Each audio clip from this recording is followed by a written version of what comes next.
Sir आपकी आवाज़ नहीं आ रही। Good morning sir. स्टॉपर।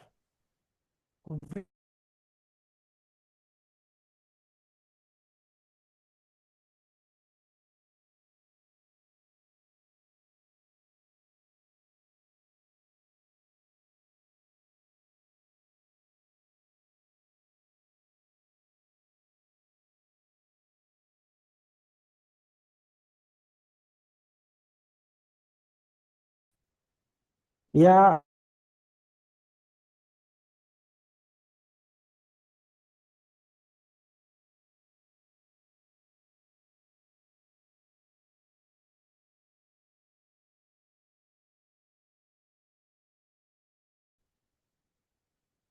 कोई व्यक्ति किसी काम को करने के लिए किसी दूसरे व्यक्ति को उत्प्रेरित करता है। उत्प्रेरित मतलब होता है इंस्टिगेट करना। ठीक है। और उस व्यक्ति के द्वारा, यानी उसके द्वारा, उस व्यक्ति के द्वारा या उसके आचरण से, दो बातें हैं। उस व्यक्ति द्वारा या उसके आचरण से। आचरण तो समझ रहे हो। कुछ ऐसी चीज उत्पन्न हो जाती है, कुछ ऐसी चीज सामने आ जाती है जिससे अगला व्यक्ति मिस रिप्रेजेंट हो जाता है। क्या हो जाता है? Miss represent. और उसके कही गई बातों के अनुसार या उसके आचरण के अनुसार वो दूसरा व्यक्ति कोई काम कर देता है। अब पहला व्यक्ति कहता मैंने तो ऐसा कुछ कहा ही नहीं था, या मेरा तो यहाँ पे कोई रोल ही नहीं था। तो उस व्यक्ति को अब ये नहीं कहने दिया जाएगा कि तुम्हारा कोई रोल ही नहीं था या तुम जानते ही नहीं थे, इससे मतलब नहीं। इसी को कहा जाता है स्टॉपर। अब पहला इलस्ट्रेशन देखिएगा। अभी देख लेना, अभी बताते हैं।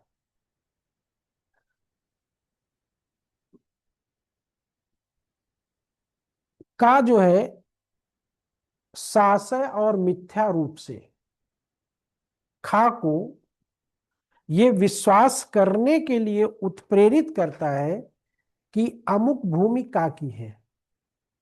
यानी कि ये जमीन मेरी नहीं है। किसकी? मेरी नहीं है, यानी का की नहीं है। लेकिन वो खा को इस तरह रिप्रेजेंट करता है, इस तरह से उसको मोटिवेट करता है, जैसे बहुत से कोचिंग वाले मोटिवेट कर देते हैं बिल्कुल। इस टाइम पे लिख देंगे तुम्हारा सिलेक्शन हो जाएगा, ये सब करो वैसे करो, गारंटी देते हैं, है ना। मार चिल्ला चिल्ला के। अब बच्चा बिल्कुल आ जाता जोश में, कर देता है। और जब बाद में नहीं होता है तो कहते हैं, सर आपने तो कहा था कि हो जाएगा, है ना। ऐसे कब कहा? तो अब तुमको ऐसे नहीं कहने दिया जाएगा, तुमने कहा था। अब आप अपनी बात से पलट नहीं सकते। तो का इस तरह से इस जमीन को रिप्रेजेंट कर रहा है कि खा को लगे कि ये काकी ही है। खा को लगे कि ये काकी, जैसे कभी कभी कुछ बड़बोले लोग होते हैं ना, जिसको बकैत बोलते हैं इलाहाबाद की भाषा में, होती है उनके चाचा की, परदादा की, या किसी रिश्तेदार की, कहेंगे ये सब जो दिख रहा हो ना, ये सब अपना ही है ना। अब अगला व्यक्ति नहीं, बहुत अच्छी चीज है कि नहीं। अब उसी में से उसको यार इसमें से ये चीज हमें अच्छी लग रही है, मिल जाएगी क्या? अरे अपनी तो है, बताइए जितनी चाहिए। अब अभी यहाँ तक, जैसे इसीलिए कभी कभी होता है ना कि जब किसी आदमी को आजमाना, जब कोई बहुत बोलता हो कि अरे मेरे दादा ये है, मेरे पापा ये है, मेरे चाचा ये डीआईजी है, तमाम तरह के लोग बोलते हैं, तो उनके क्या करें ना, बीच में ट्रायल कर लेना चाहिए। यार एक छोटा सा काम है, कुछ करना नहीं है, काम हम तो रहता नहीं है, ट्रायल करने में क्या जाता है। अच्छा वहां पे है, अरे यार वहां एक काम है हमारा, हमारे एक जानने वाले हैं, उनका केस फंसा हुआ है, तुरंत देखो अपनी बात पलट जाएगा, तुरंत पलट जाएगा, कभी आजमा के देखना।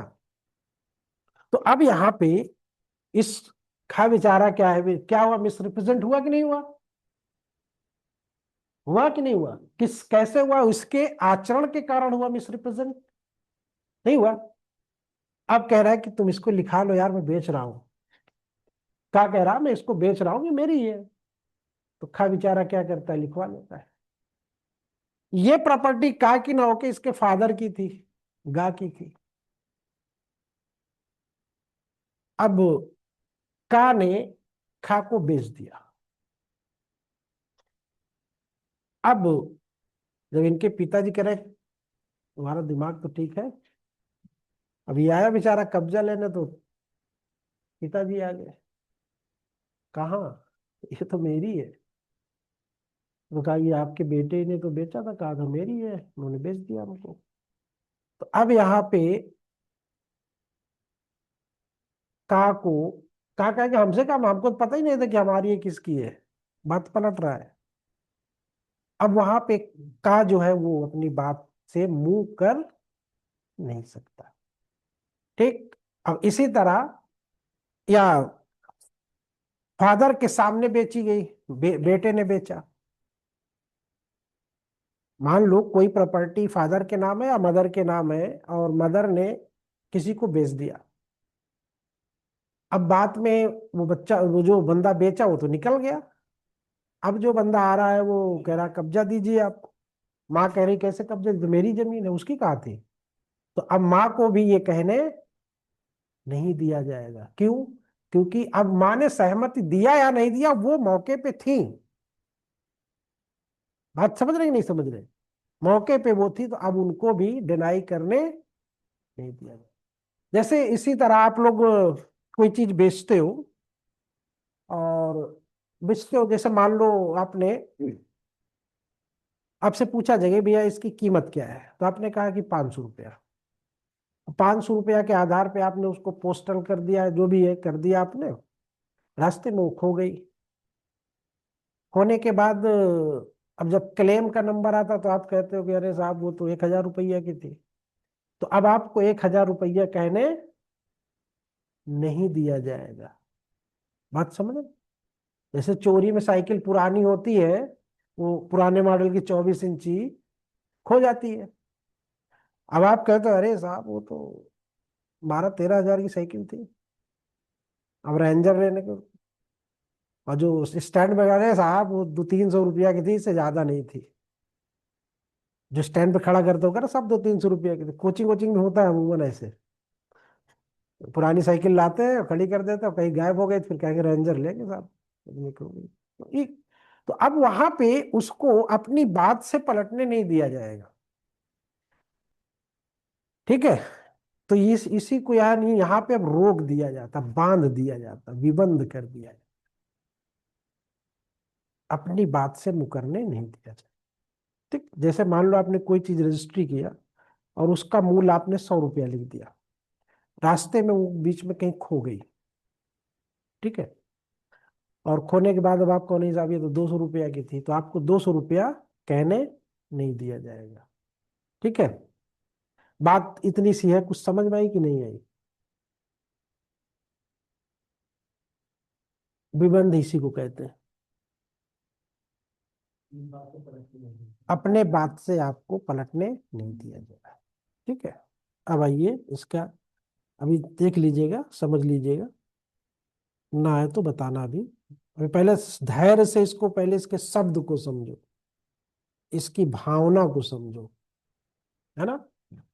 There is said to be an estoppel where a party is not allowed to show that a certain statement of fact is untrue, whether in reality it is true or not. Estoppel or conclusion, as it is frequently called by the elder authorities, may therefore be defined as a disability whereby a party is precluded from alleging are proving legal proceeding that a fact is otherwise than it has been made to appear by the matter giving rise to that disability। ये इसका मतलब होता है। मतलब क्या होता है कि एक ही समय पर एक व्यक्ति किसी चीज को यस और एक ही समय पे उसको नो नहीं कह सकता है। जैसे आप अपनी सांसों को एक साथ गर्म और एक साथ ठंडी नहीं कर सकते हो। कर सकते हो? यानी जिस तरह आदमी एक ही समय में ठंडी और गर्म सांसें नहीं ले सकता है, उसी तरह स्टॉपल में होता है कि एक जगह पे आप पॉजिटिव बोलो और एक जगह पे निगेटिव बोलो। ठीक है? ऐसा एक विषय वस्तु के संदर्भ में, कि आपके मुंह तो एक ही है ना, कि तीन चार मुंह है, तो उसी मुंह से ना तो आप एक साथ ठंडी गर्म करके देखो जरा, गीजर लगा के मुंह में। आजकल गर्म मुंह होगा, ठंडी हवा आएगी, आ सकती ठंडी गर्म, गर्म आएगी तो गर्म ही आएगी, ठंडी आएगी तो ठंडी आएगी। तो यही इसका बेसिक कॉन्सेप्ट है। अब एक पक्षकार किसी चीज को, जैसे आपने कहा कि साहब ये हमारी है, आप इसको ले लीजिए। अब उस व्यक्ति ने अपनी सिचुएशन को क्या किया? उस व्यक्ति ने अपनी सिचुएशन को चेंज कर लिया ना। कैसे चेंज कर लिया? भाई वो खरीदने के लिए पैसा इकट्ठा किया होगा, तमाम चीजें किया होगा, फिर गया होगा, लिखाया होगा, पढ़ाया होगा, जो भी है। तो और वो खुश हो गया होगा कि चलो अब इसमें घर बना लेंगे। एक उसके दिमाग में स्थिति चेंज हो जाती कि नहीं हो जाती? सिचुएशन चेंज होती है ना। तो उस व्यक्ति ने उस आश्वासन से, यानी उस कही गई बात के आधार पे अपनी स्थिति को चेंज कर लिया, बदल लिया। अब उसको ये नहीं कहने दिया जाएगा कि नहीं साहब हम, ये हमारी नहीं है, या हम बेच के चले गए। अब अगला व्यक्ति इसमें मिसरिप्रेजेंट होके फंस गया। अब दूसरा व्यक्ति क्या करा, उसकी थी नहीं, वो तो बेच के चल, तो उसको ना नहीं करने दिया जाएगा। और अब जब, जैसे यहाँ पे फादर वाला एग्जांपल दिया था ना, अब जैसे प्रॉपर्टी मान लो इसके फादर के नाम है ना, इसने बेच दिया, इसने खरीद लिया। अब फादर ऑब्जेक्शन कर रहे हैं कि बेटा हम तुमको नहीं दे सकते क्योंकि ये मेरी है। तो कहता ठीक है। जब आपके बात किसको आएगी? इनको आएगी। फादर की प्रॉपर्टी किसको आएगी? बेटे को आएगी। लेकिन अगर बीच में एक गेम अगर खेलना चाहे फादर, फादर गेम खेलना चाहे तो वो भी नहीं खेल सकता। कि सोचे कि इसको हम बेच दें, बेच के इसको पैदल कर दे, नहीं कर सकता। स्टॉपेल यहीं पे काम करता है। स्टॉपेल यहीं पे काम करता है। ठीक है? कुछ नहीं। इसीलिए इसको साम्या का सिद्धांत, अब यहाँ पे साम्या भी आपको समझ में आ जाएगा। साम्या का सिद्धांत क्या होता है? Rule of equity. साम्या का मतलब क्या होता है? Rule of equity. इसको साम्या का सिद्धांत कहते हैं। ये बेसिकली है एविडेंस का रूल, एविडेंस का है, लेकिन इसका जो आत्मा है इसकी, वो सब्सटेंशियल है। किसकी? स्टॉपेल की आत्मा क्या है? सोल सब्सटेंटिव है। ठीक है? इक्विटी, इक्विटी है ये। अब क्यों ऐसा? इक्विटी का मतलब ये होता है कि अगर आपका किसी ने 2 रुपया लिया है, तो आपको 2 रुपया पाने का हक है। ठीक? अब किसी कानून के माध्यम से आपके 2 रुपया को अगर डैमेज कर दिया जाए, तो ये तो आपके साथ अन्याय हो जाएगा। और वो 2 रुपया पाने का कहीं पे कोई नियम कानून नहीं है कि आप उसको कैसे पा सकते हो। तो ऐसी जगहों पे रूल ऑफ इक्विटी, साम्या का नियम लागू होता है। साम्या का नियम ये होता है कि 2 रोटी आप खाई हो तो 2 रोटी अगले को भी खाने का हक है। ठीक। और अगर 2 रोटी है तो दो में एक आपको खाने का हक है, एक आपको खाने का हक। बराबरी के, यानी इक्विटी, इसीलिए उसको इक्विटी बोला जाता है। साम्य एक स्तर पे लाके खड़ा कर देता, एक टेबल पे लाके खड़ा कर देता है, एक लेवल पे लाके खड़ा। बात समझ में आई कि नहीं? ठीक। इक्वालिटी और इक्विटी में अंतर होता है। इक्वालिटी और इक्विटी में अंतर होता है।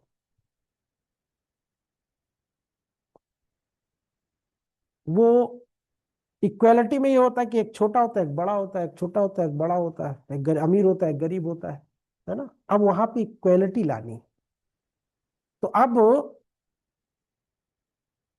वहां पे हम सबको अगर बराबर करने पे आ गए तब तो फिर समस्या आ जाएगी। अगर सबको मान लो एक पैरामीटर लिया गया कि चलो भाई सबको मेंबर ऑफ पार्लियामेंट की तरह सुविधाएं हम देंगे, इक्वलिटी है, तो मिल सकती है क्या? अगर देंगे तो क्या होगा? बर्बाद हो जाए।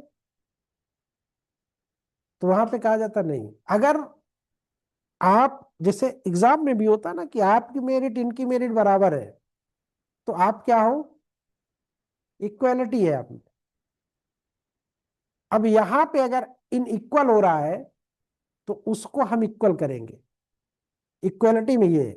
अब आपकी उनकी मेरिट एक है तो आपको उनको एक ग्रुप में रखा जाएगा, इसीलिए वहां पे क्लासिफिकेशन होता है। इक्वलिटी में क्लासिफिकेशन का नियम आता है। तो जैसे अपने सोसाइटी में है, आप देखिएगा कि हर एक वर्ग का, ड्राइवर वर्ग का, मजदूर वर्ग का, व्यापारी वर्ग का, अधिकारी वर्ग का, सबका देखा कभी किसी का तालमेल एक साथ देखा है क्या? अगर साम्य में लाए तो जज साहब के जेब में 10,000 रुपया है, मजदूर के 100 रुपया है, जज साहब निकालिए 999, 9,999 निकालिए आप, हम बांट देते हैं सब में, ताकि 100 रुपया के बराबर आपके हो। तो वो साम्य होती, वो साम्य लाने की बात होती है। इक्वलिटी वहां नहीं होगी। इक्वलिटी तो ये होगी कि जज साहब एक ये है, एक जज साहब ये है, दोनों के जेब में अगर 10-10 हजार रुपया, तो भाई इक्वल, मतलब कहने का मतलब कि आप बराबर। इक्वलिटी ये कहती है। और इक्विटी जो है वो कहती है कि अगर आपने इनका या इन्होंने आपका कोई चीज ले लिया है और उसके वजह से आपको नुकसान हो रहा है, तो आपको उनके बराबर हम लाके छोड़ेंगे, उनके बराबर लाके नहीं उन। हाँ, इक्विटी से होता है। और ये कब होता है? इक्विटी का लॉ जो आप पढ़ते हो उसमें भी 16 मैगजीम है। 16 मैगजीम है उसमें भी। जैसे कहता है कि विधि जो है वो सोए हुए व्यक्ति की मदद नहीं करती, और जिसको न्याय चाहिए उसको स्वच्छ हाथों से आना चाहिए, निर्मल हाथों से आना चाहिए। ठीक, मतलब कि अगर आपको न्याय चाहिए तो आप ये नहीं कि आप गलत करके आप न्याय चाहते हो। अगर आपको बराबरी से चाहिए तो आपको भी पाक साफ होना चाहिए, तभी आपके साथ इक्विटी काम करेगी। अब आप ही गलत हो तो आपके साथ इक्विटी हम कैसे कर सकते हैं बताओ? ये आधा, 10 रुपया आप मारी हो, 11 रुपया वो मारे है, तो अब आप कहोगे साहब ये हमारा 11 रुपया मारी, वो कह रहे साहब इन्होंने हमारा 10 रुपया मारा है, तो वहां पे इक्विटी काम नहीं करेगी, क्योंकि दोनों के हाथ जो है क्या है? गलत है। ठीक है। तो वहां पे स्वच्छ हाथों से आना चाहिए, निर्मल हाथों से। और विधि सोए हुए व्यक्ति की मदद नहीं करती। अब जैसे ये सोए हुए व्यक्ति की मदद नहीं करती, इसको भी समझ लो। जैसे मान लो एपीयू की वैकेंसी आई हुई है, अब इसमें सबका सिलेक्शन हो जाए, कुछ लोग 0.2 से 0.3 से 0.4 से रह जाए, है ना, फाइनल उनका ना हो। उसके बाद कुछ वैकेंसी बाद में वैकेंट हो जाए, खाली हो जाए, जिसके कहीं और पोस्टिंग हो गई तो एपीओ उन्होंने छोड़ दिया, जे में हो गया तो एपीओ उन्होंने छोड़ दिया, 4-5 वैकेंसी खाली रह गई। अब 4-5 वैकेंसी जो खाली हो गई हैं तो उनको ये हुआ कि बैकलॉग उससे जो वेटिंग लिस्ट से उसको भरा जाएगा, वेटिंग लिस्ट से भरा जाएगा। अब ये काम आयोग नहीं करेगा, ये काम जब कोर्ट आदेश देगा तब करेगा। तो कुछ जो जागरूक लोग थे वो कोर्ट चले गए। अब उसमें कुछ वैसे थे कि अरे यार कौन जाए, हो पाएगा कि नहीं हो पाएगा, हम नहीं जाएंगे। आप नहीं गए, जबकि आप उनसे थोड़ा सा पॉइंट में आगे थे। अब कोर्ट ने उनको सुनने के बाद दे दिया कि ठीक है, इन लोगों को जो वैकेंसी मतलब जो वेटिंग लिस्ट से में खाली हुई है उनको वेटिंग लिस्ट का ऊपर बढ़ाया जाए, इनको अपॉइंट कर दिया जाए। अब वो बंदा जो सोया हुआ था, जो रिट में नहीं गया, अब वो सोचे कि मेरा नंबर तो कम है, मेरा तो हो ही जाएगा, मतलब उससे तो मेरा ज्यादा ही कम है। यानी उसका 0.6 है तो मेरा 0.5 है, तो पहले मेरा होगा फिर उसका होगा। तो अब वहां पे 0.5 वाले का नहीं होगा, लेकिन 0.6 वाले का हो गया है। 0.6 वाले का क्यों हो गया? क्योंकि उसने क्या किया, कोर्ट गया था, एक्टिव रहा, मेहनत किया। अब उसी के बल पे सोचे कि 0.5 वाला भी ले ले, तो वो नहीं लेते, इसीलिए विधि सोए हुए व्यक्ति की मदद नहीं करती। ठीक है। तो ये बात, दो तीन बातें प्री की, पहले प्री की तीन बातें समझ में आई क्या? Estoppel is the rule of evidence, but in nature substantial, substantive law. और Samya विबंध is the basic concept of equity। ये सवाल पूछा था बिहार जे में 2018 वाले में या 2022 वाले में पूछा था। सब बच्चे घूम गए थे कि क्या ये तो हम कभी पढ़े ही नहीं, और वाकई में किसी ने नहीं पढ़ा था। साम्या नहीं, रूल ऑफ एविडेंस तो सब जानते थे, सब्सटेंटिव भी सब कुछ जान जाते हैं। कभी कभी पूछता भी है कि एविडेंस का कौन सा पार्ट सब्सटेंशियल है, तो यही वाला पार्ट है वो सब्सटेंशियल है। लेकिन वो घुमा के पूछा था कि हमें कौन सा है, बाकी ये तीनों ऑप्शन नहीं दिया उन्होंने, साम्या दिया और ऐसे करके। तो अब आपको पता हो गया, साम्या भी है, एविडेंस का नियम भी है, और सब्सटेंशियल भी। ठीक। बेसिक कॉन्सेप्ट जो हम समझाना चाह रहे हैं इतनी देर से आपको, वो क्या है? वो यही है कि कोई भी व्यक्ति किसी भी व्यक्ति को मिसरिप्रेजेंट करके कोई बात अगर बोल देता है और वो व्यक्ति उस पर विश्वास करके अपने सिचुएशन को चेंज कर लेता है, फिर वो व्यक्ति जिसके कहने से उसने ऐसा किया है, वो ये कहता है ना ना ना, हमने तो कुछ कहा ही नहीं, तो उस व्यक्ति को अब ये नहीं कहने दिया जाएगा कि तुमने ऐसा नहीं कहा। वो अपनी बातों से मुंह करने नहीं दिया जाएगा उसको, सीधी भाषा में।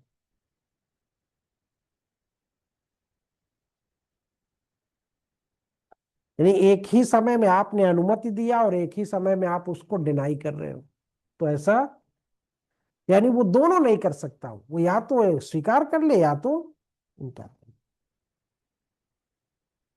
ठीक। आया समझ में कि नहीं आया? खुशबू? The doctrine of estoppel applies in case affecting right. Affecting right.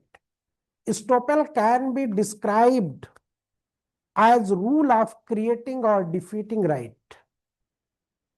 कौन सा? Describe as rule of creating or defeating right.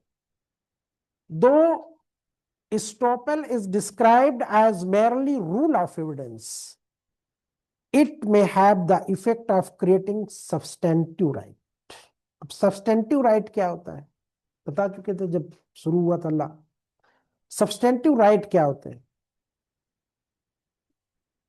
Hmm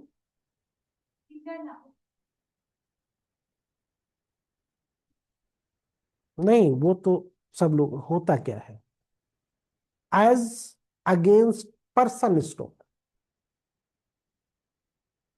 substantial वो होता है कि जहां पर विधि ने आपको विधि ने आपको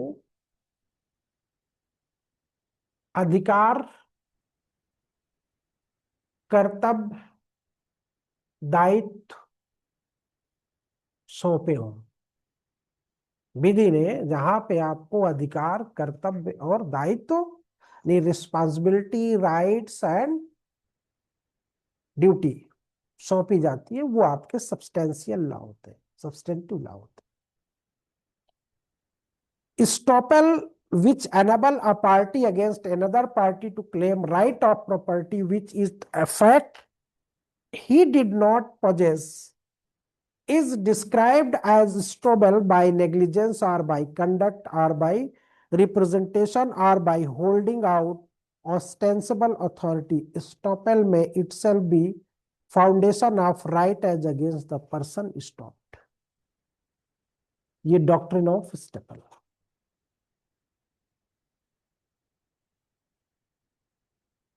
Nature of estoppel. Estoppel is often described as a rule of evidence, but of whole concept is more correctly viewed as a substantial या substantive rule of law। ठीक है, substantive rule of law। Correctly viewed, इसको जो सही तरीके से अगर देखा जाए तो ये सारवान है। सारवान का मतलब होता है सब्सटेंटिव, मूलभूत, मौलिक, ओरिजिनल। ठीक है, ये होता है इसका।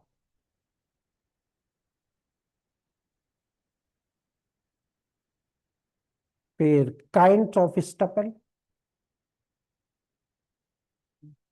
काइंड ऑफ स्टपल कितने होते हैं?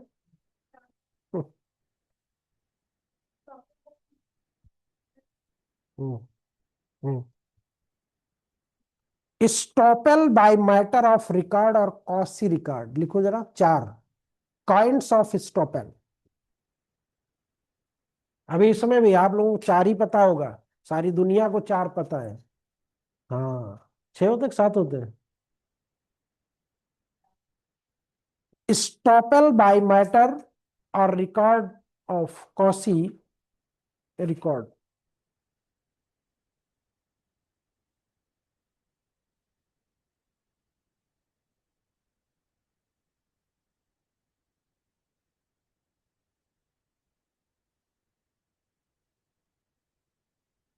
दूसरा लिखो, estoppel by deed. Estoppel by deed.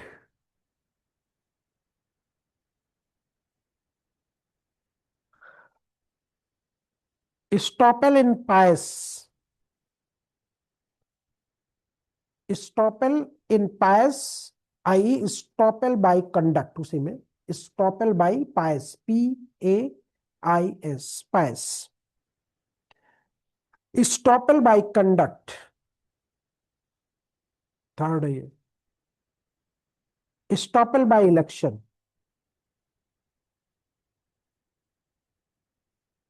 Election, election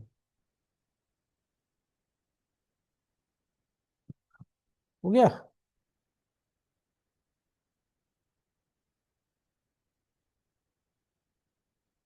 अब हिंदी वाले आ जाए।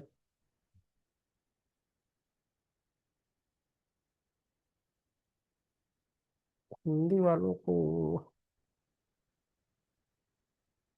माइन्यूटली कराए कि वैसे ही जरूरत भर कराए? Estoppel by election. हाँ।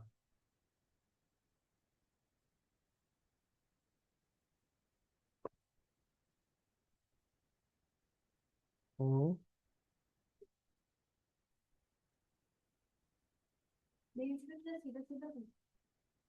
हम्म,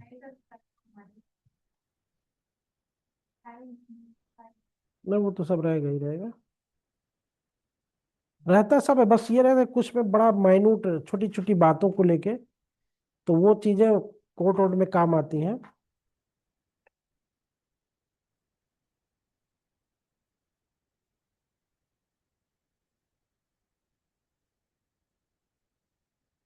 हम्म, क्या कह रहे? नहीं नहीं, बहुत मिलता है हिंदी में से ज्यादा। अब क्या मिलता है, हिंदी तो इतना हो गया कि पहले नहीं मिलता था ना, अब तो बहुत हो गया। अब तो सब हिंदी में लिखने लगे, इंग्लिश भूल गए।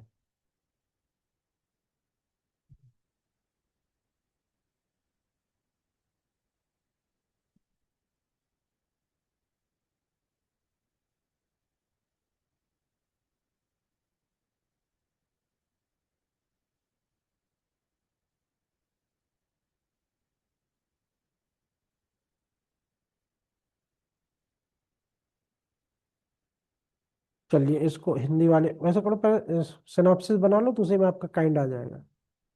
आप, हाँ चार है, चार। हम्म। आप लोगों को ऊपर से पहले सेक्शन पढ़ लेते, उसके बाद शुरू करते हैं। आपको आपकी सिनॉप्सिस बाद में हिंदी वालों करते हैं।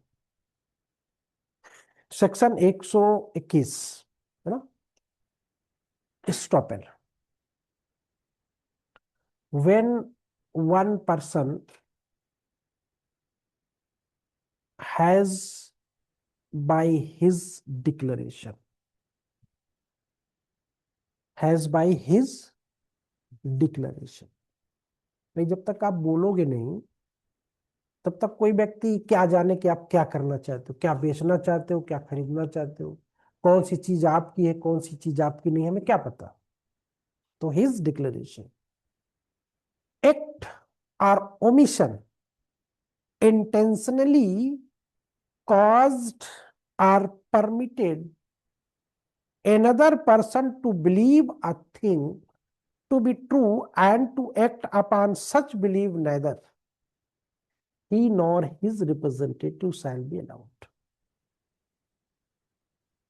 in any suit or proceeding between himself, any suit or proceeding between himself and such person or his representative person or his representative to deny the truth of fact be thing। कितनी बात है 115 में। अब इसको जब खोलते हो आप तो ये बहुत बड़ी बात हो जाती है। इलस्ट्रेशन दिया ना आप लोगों में, बदल के बदला है कुछ। पहला इलस्ट्रेशन क्या है आपका, uh intention intentionally and falsely lead भी यही है, यही है। ठीक। हाँ हाँ दिया था ना, हाँ वो आया होगा। This illustration open to the section is based upon the fact of Picard बनाम सीएस। ये इलस्ट्रेशन जो है पिकर्ड बनाम सीयर्स के मामले पे है। नहीं ये लीडिंग केस है इसका, पिकर्ड बनाम सीयर्स कब का है, 1837 का। पिकर्ड बनाम सीयर्स याद हो जाना चाहिए।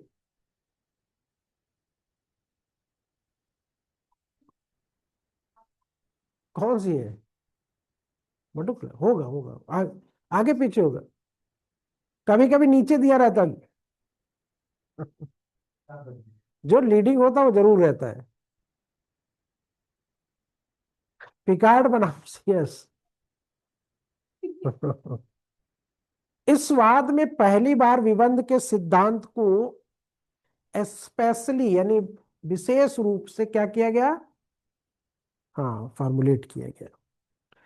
जब कोई व्यक्ति किसी दूसरे व्यक्ति को, बोल चुके कई बार बोल चुके, शब्दों द्वारा या आचरण द्वारा जानबूझकर ये विश्वास कराता है कि ये एक वस्तु स्थित सही है और उसे उस विश्वास पर कार्य करने या अपनी स्थिति में परिवर्तन करने के लिए फुसला लेता है, तो बाद में प्रथम व्यक्ति को ये नहीं कहने दिया जाता कि उस समय कोई अन्य वस्तु स्थित अस्तित्व में थी। ठीक। जैसे मान लो थोड़ी देर के लिए पंडित जी लोग अमूमन करते हैं ये कि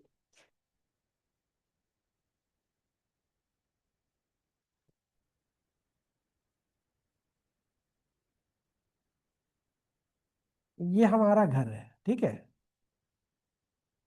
अब मंदिर बनवाने के लिए पैसा नहीं है, तो या घर बनवाने के लिए पैसा नहीं है, दोनों चीजें हो सकती है। देखो समझना भी आप है। पंडित जी ने दिमाग लगाया, जो भी पंडित जी लोग थोड़ा से, पंडित का पर्यायवाची क्या होता है? विद्वान। और सुधी, पाठक, और कई पर्यायवाची होती है उसकी। तो अकल लगाया पंडित जी ने, कहा यार कैसे के, तो उन्होंने क्या किया कि एक दिन यहाँ पे एक थोड़ा से वो रख के मूर्ति उड़ती, थोड़ी सी सरिया गिरवा दिए, थोड़ा सा बालू गिरवा दिए, थोड़ा सा ईंट गिरवा दिए, थोड़ा थोड़ा। अब जो भी गांव के लोग, संभ्रांत लोग आते जाते थे, अरे पंडित जी क्या, रहे यार मंदिर बनवाना है, पैसा ही नहीं इकट्ठा हो पा रहा है। अरे ये शुभ काम में पंडित जी आप शर्मा रहे हैं, बताइए क्या क्या चाहिए, बताइए। भट्ठा वाला आया, बड़ी मंदिर का प्लान है यार, थोड़ा सा ये एरिया है ना। तो कहा कितनी ईंट लग जाएगी? अरे वो इंजीनियर बताया तो 25-30 हजार ईंट लग जाएगी। अरे पंडित जी टेंशन मत करिए, काम जब लगाइए बताइएगा, हम गिरवा देंगे आपके पास ईंट। पंडित जी खुश। इसी तरह सीमेंट की दुकान वाला आया, अब पंडित जी हमारी तरफ 50 बोरी है। पंडित जी ने नोट कर लिया। सब करते करते करते करते पंडित जी का बढ़िया एस्टिमेट बन गया। अब पंडित जी ने पहले अपने घर में काम लगवा दिया पीछे से। हम्म, घर बनना शुरू हो गया, तो जो देने वाले लोग थे, अब यहाँ पे दोनों तरह से देखो, कि जो देने वाले लोग वो देख रहे यार, पंडित जी ने तो कहा था यहाँ पे हम बनवाएंगे घर, मंदिर, ये इधर घर बनवाना है अपना। तो अब अगर वो लोग डिनाई कर दें, ठीक है, तो पंडित जी क्या कर सकते हैं? पंडित जी उनको फंसा सकते हैं। कैसे? मंदिर में काम लगवा के फंसा। अब आपको ना नहीं करने दिया जाएगा, मंदिर में काम लगा, ठीक। और ये लोग पंडित जी को कैसे फंसा सकते हैं? पंडित जी, हाँ आपने घर का काम शुरू कर दिया है, हम अब नहीं देंगे आपको। तो पंडित जी अपनी स्थिति को बदलने, अब उनको नहीं, आपको मंदिर अब बनवाना ही है। अब आपको अपनी स्थिति अब चेंज नहीं करना, आपको मंदिर बनवाना है।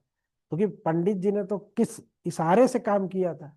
मैं कहा चलिए पंडित जी यहाँ नहीं खुदवाइए, नहीं तो पंडित जी को ही फंसाया जा सकता है, ठीक है। तो मुंह नहीं करने दिया जाएगा। तो जो बात आपने कही वो करिए। बात समझिए नहीं सर, स्टॉपेज लग गया, इधर पंडित जी के ऊपर लग गया, उधर उनके ऊपर लगाना चाहे उनके ऊपर भी लग गया, तो दोनों फंस गए। अब मंदिर बन के रहेगी, ठीक है। तो ये होगा। समझ गए बात कि नहीं समझे? इसी को स्टॉपल बोलते हैं। विबंध को सीमा तक एक सीमा तक ऐसा नियम कहा जा सकता है कि जिसके द्वारा अधिकार बनाए या खत्म किए जा सकते हैं। क्या किए जा सकते हैं? अधिकार बनाए या खत्म। अब यहाँ पे है ना कि अधिकार बनाए भी रख सकते हो, अधिकार खत्म भी कर सकते हो। खत्म कौन कर सकता है, बना कौन सकता है? दोनों के हाथ में है ये चीजें। विबंध के आधार पर एक अधिकार के अस्तित्व में आने का दावा किया जाता है या किया जा सकता है, तथा उसे उस व्यक्ति के विरुद्ध लागू या उससे प्रतिरक्षा की जा सकती है जिसे उपरोक्त अधिकार अस्वीकार करने से रोक दिया गया है, ठीक। The principle of estoppel by conduct was for the first time clearly formulated in this case. The court said where one of his words or conduct, his word or conduct, ये शब्द ध्यान रखना, प्री में यही आपका पूछता है, conduct के द्वारा, शब्दों के द्वारा, है ना।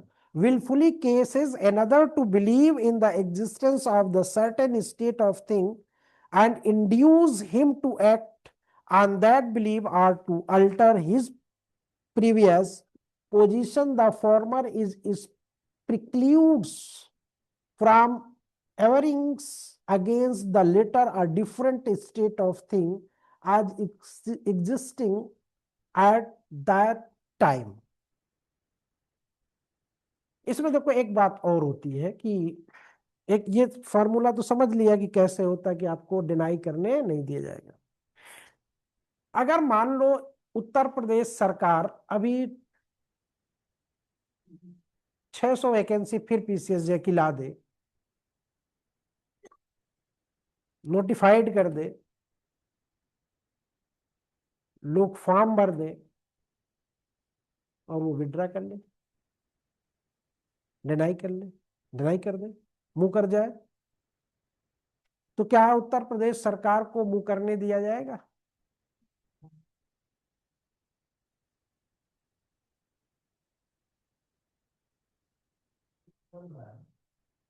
तो वहां पे एक्सेप्शन में हम लोग आते हैं, एक्सेप्शन भी है इसके। हाँ, stop and can not apply against state, राज्य के विरुद्ध नहीं। नहीं तो पता चला कि जितने नेता लोग भाषण देते हैं बोल जाते हैं, सब फंस जाए। 15 लाख वाला सबसे पहले 15 लाख वाला होता है, हर घर में नौकरी होगी, तो फंस जाते कि नहीं फंस जाते? तो वहां पे स्टेट के अगेंस्ट में स्टॉपेल नहीं लगता है, और भी चीजें हैं जहां पे नहीं लगता है।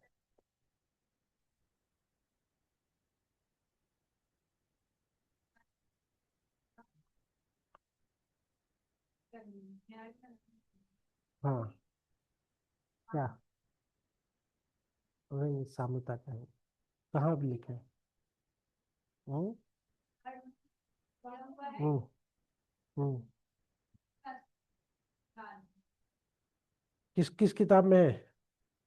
राजा राम यादव स्टॉपेल, वो सब मैंने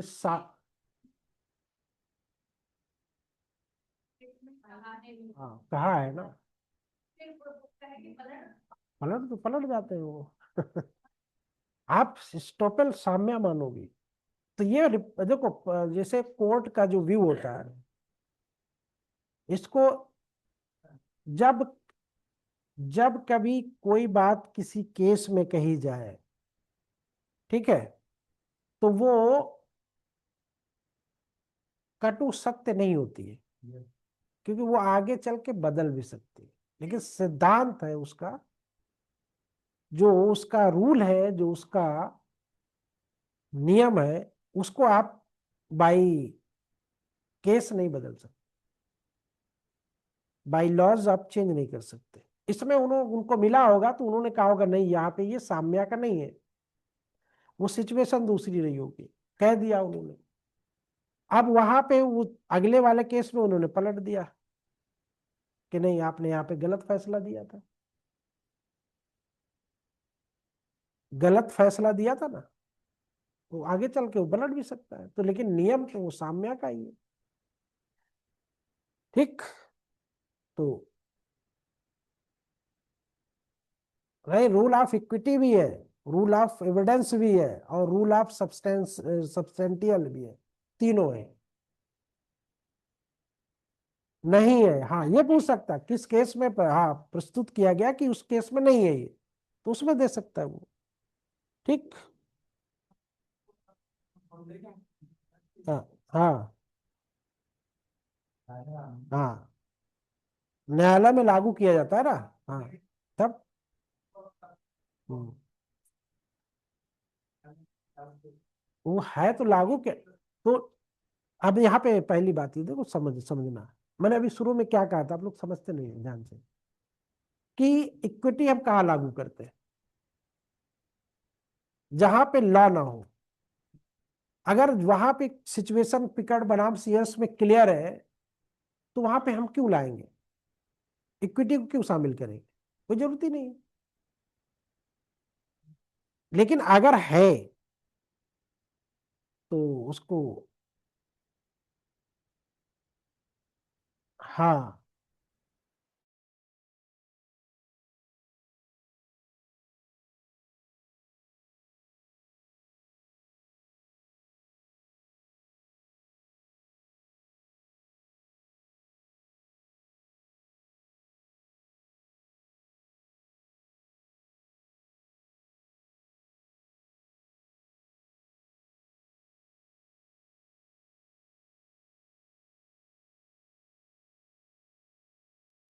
सर आवाज नहीं आ रही है।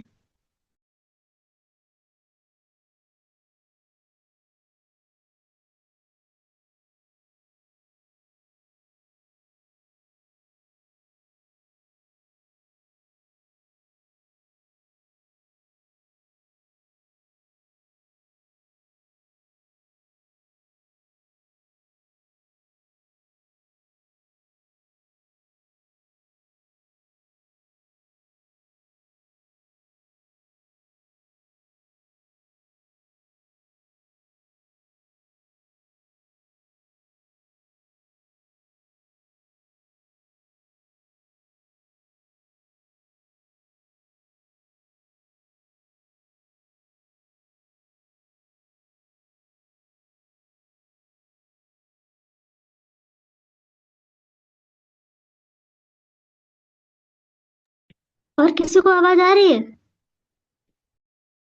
नहीं, मुझे भी नहीं याद है। और लोग को आवाज आ रही है क्या सबकी? की आवाज शुभम भैया किसी की कॉल नहीं। करके बोल दीजिए सर को। हम मैसेज किए हैं सर को, पर्सनल कॉल कर रहे हैं। हाँ कर दीजिए तो ओके। जान जाएंगे।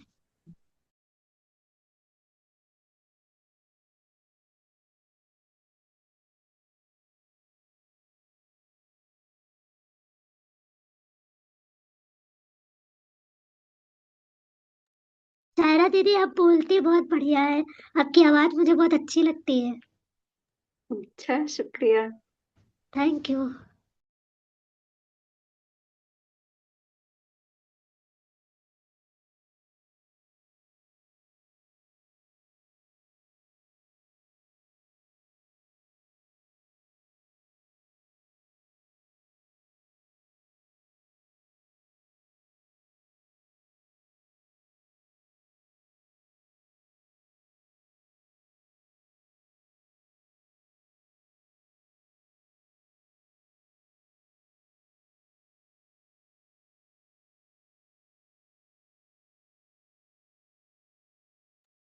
सर बोले 2 मिनट रुक जाइए, सही कर रहे हैं।